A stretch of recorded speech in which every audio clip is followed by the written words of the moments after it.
create a column internal profile datasheet can be just like 1, 2, 3. 1. Open this magic Excel workbook. 2. Click buttons to select your simulation software and the column to report.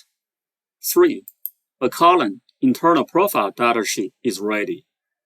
In this video, I will show you how quickly you can create a column internal profile datasheet from UniSim, Hysys, and ProMax. Let's duplicate the blank table first.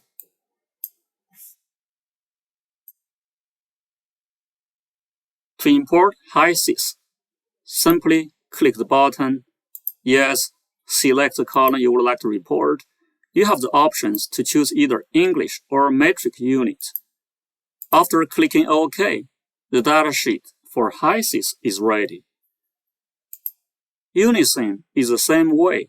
Click the button, Yes, choose the column, and OK. A datasheet for UniSim is ready.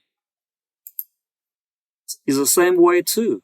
Click the button, Yes, choose the column you would like to report, OK. And a datasheet for ProMax is ready. Thanks for watching this video.